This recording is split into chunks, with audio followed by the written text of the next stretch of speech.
All right, shalom, shalom, shalom, my family again.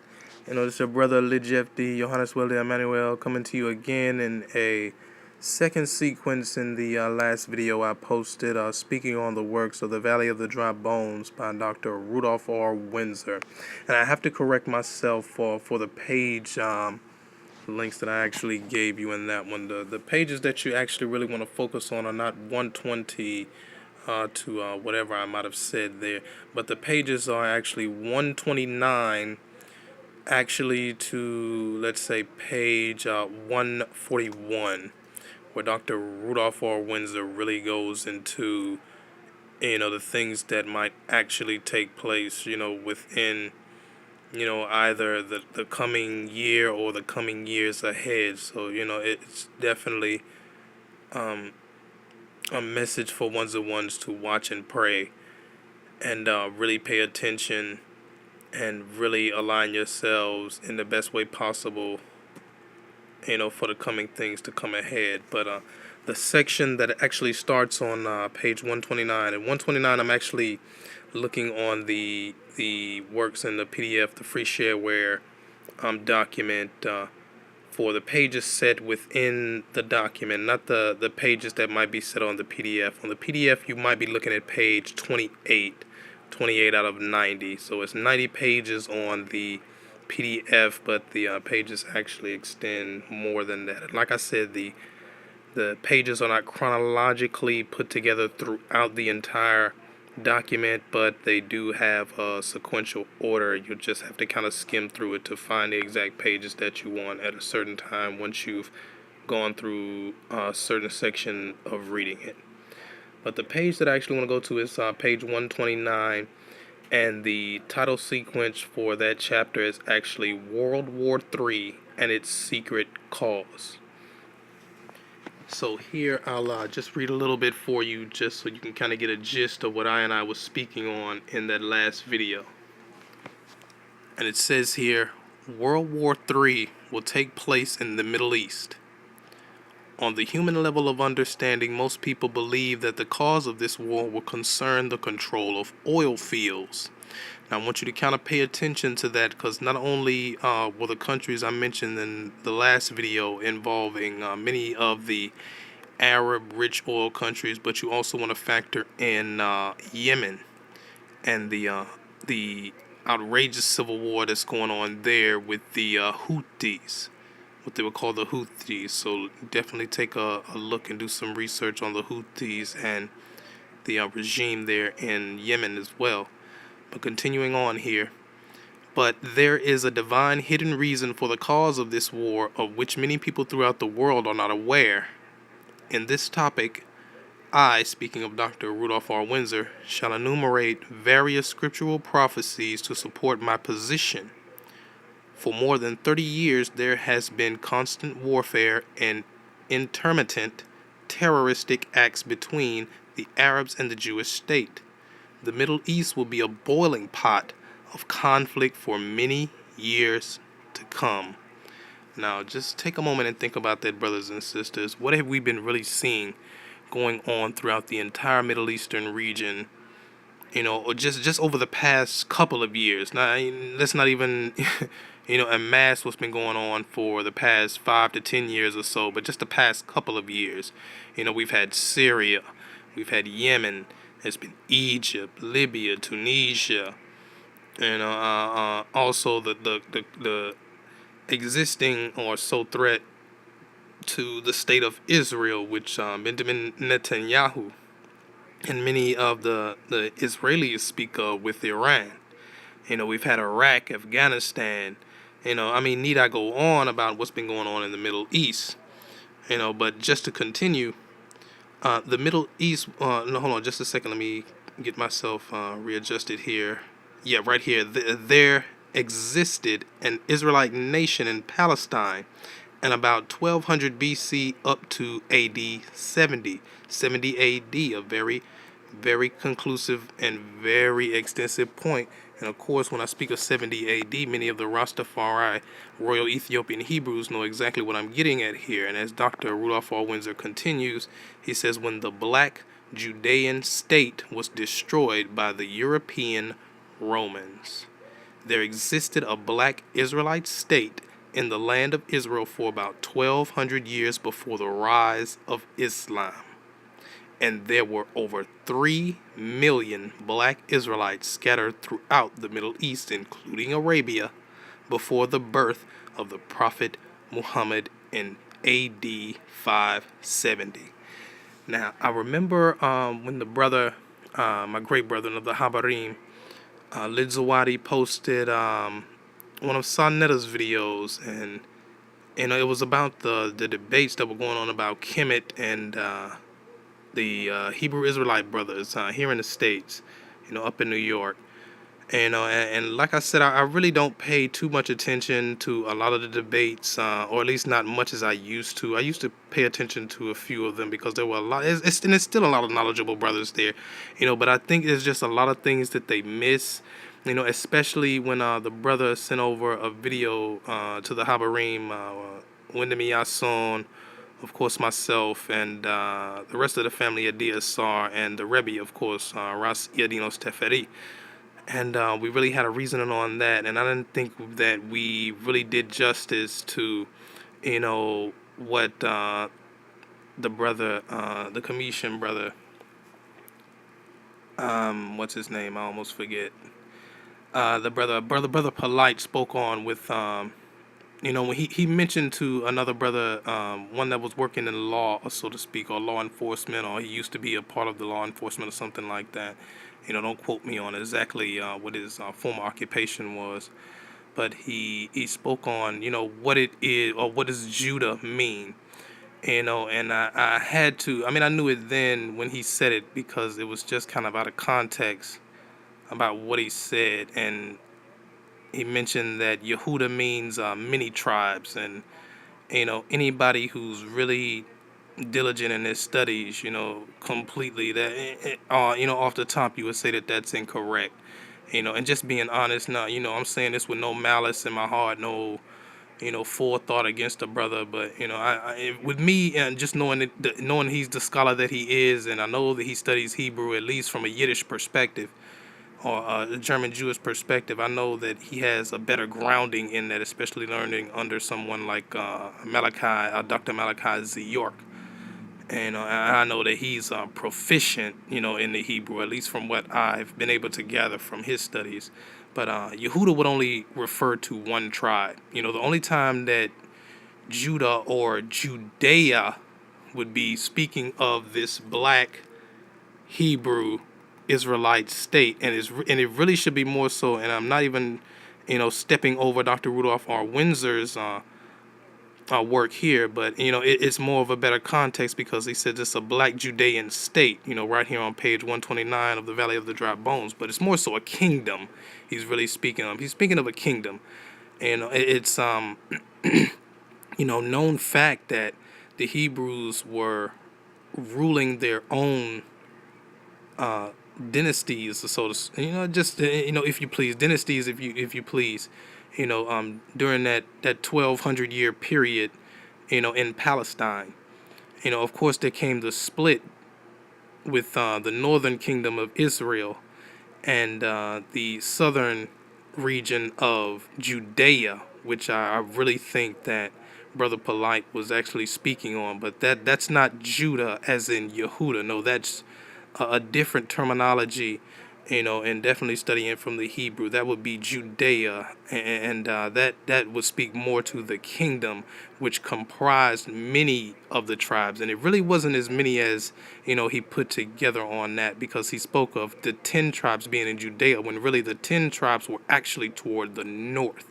There were only about 4, arguably 5 tribes that were actually part of Judea, and they would have comprised the tribe of Judah, the tribe of Levi, the tribe of Simeon, and Dan. And it's very significant that Dan would actually be in that southern kingdom, or that southern black Judean state, especially knowing that the Ethiopian Jews, or the Beta Israel, were actually further to the south, or they would move eventually further to the south. And if you study more of the Jewish and the Euro-Jewish studies on the Ethiopian Jews, especially Fatlovich. I really can't call any more off the top of my head, but just thinking of him, especially because he did more of an extensive work. And, of course, Dr. Wolf Laszlo. Of course, he has to work on the Falasha anthology for the Beta Israel, or the Ethiopian Jews, and that capacity about their history, about their peculiar, as he would say, their peculiar language and affinity towards the Hebrew and Hebrew studies and things Jewish and Judaic, in origin. But just to bring the point home about the Black Judean state, no, the 10 lost tribes would have been to the north, and that would have actually comprised Ephraim, Manasseh, of course, Reuben, the tribe of Issachar, the tribe of Naphtali, Asher, and as you can see, you can get the point here about the 10 lost tribes being to the north, and it's very significant that now the state of Israel, is called a state, and it's not called a kingdom. If you're really a studier of the, as someone who really immerses yourself into the study of the Torah, the prophets, and the New Testament, of course, or the New Covenant, it really kind of comes together for you about the split in Israel and the history behind that split and the history that preceded the split, and you really kind of get a better foundation in understanding what really went on in Israel and why Israel is what it is today. And again, I say this work here, The Valley of the Dry Bones by Dr. Rudolph R. Windsor, is an outstanding scholarly work.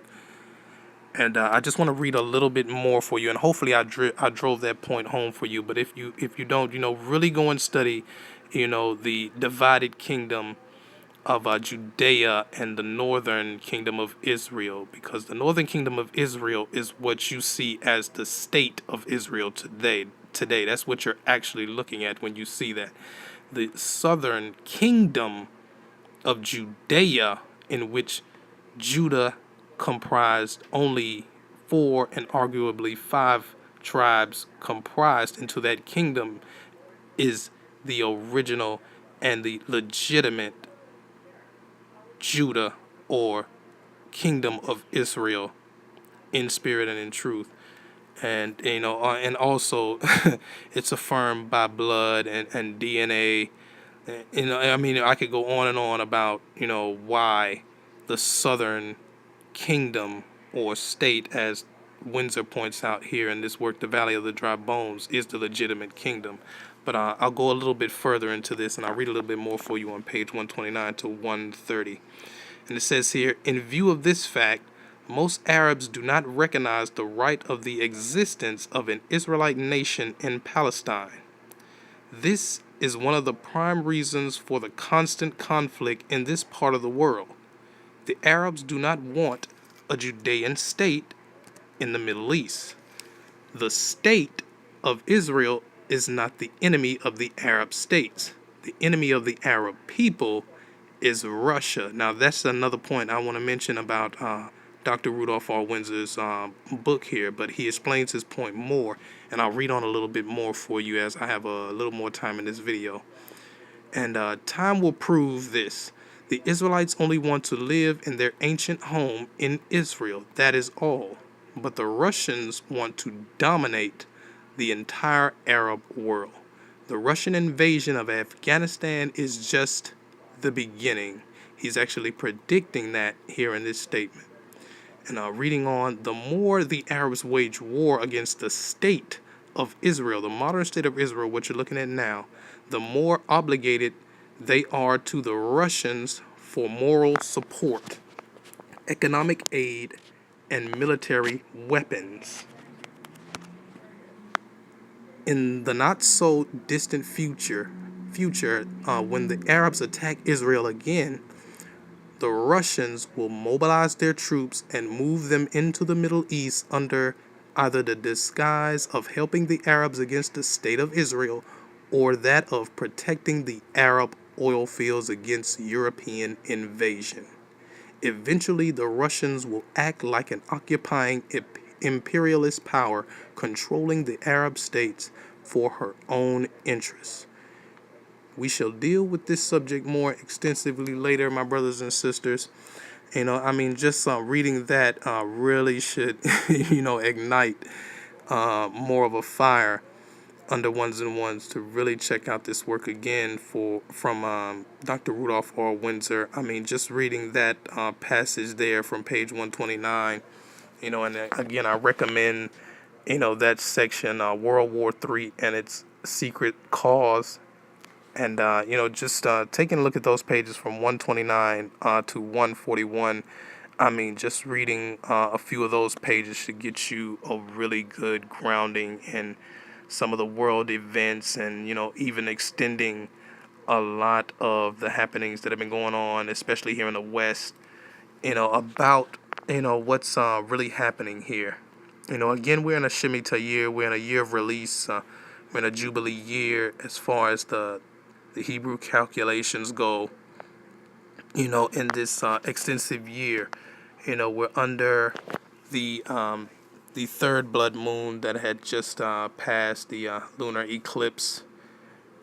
We actually are expecting another blood moon at the coming end of our Hebrew New Year at Rosh Hashanah. So it's just a lot to really pay attention to. So it's very, very important that we stay focused, on the signs of the times that we have in front of us, because they're really, the signals to let us know exactly what's going on. And as y'all spoke in the scriptures, we will know the truth, so it's, very important that you keep your mind and your heart focused, because the study is what's really going to help you prepare for the coming times that we have in front of us, and just to make sure that ones and ones are aware, of their surroundings, and definitely in keeping abreast of what's going on, in and around their environment. It's very vital for your survival, my brothers and sisters. So, I'll definitely post a little more, on this subject. And we will seek to reason more on these, especially on the Blog Talk Radio, on Rastafari Groundation. Of course, we're still posting at Rastafari Renaissance. Please be sure to check out that blog, Rastafari Talmud, also Rastafari Gardening, for those who continue to search and perfect that holistic way of living. Be sure to check out my brother Ras Mikael Rai Salase on the YouTube, my brother Wilda Mikael. Education is the Key 3 with my brother Hayel Taferi. And so many more of the brothers and sisters to mention. Rastafari TV with Sister Fanaye. And of course, our sister, our great sister, Sister Mitty Emmanuel at the Line of Judah Society, Cali Division, of course. With many other movements for the youth, and all of the marketing works at KROV 91.1.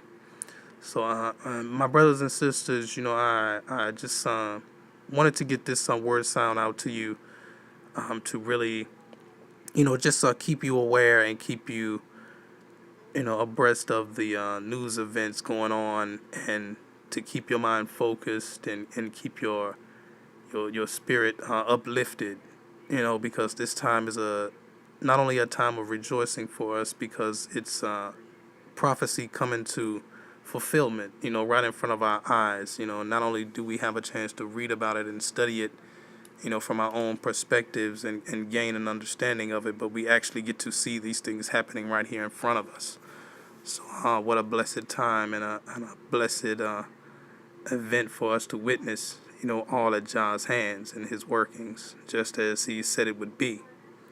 So I bid thee shalom, and keep your mind and your spirit focused, and keep trotting on Holy Mount Zion is the destiny, but the journey is what ones and ones must go through. That trod and that walk is how we perfect, this calling to Rastafari.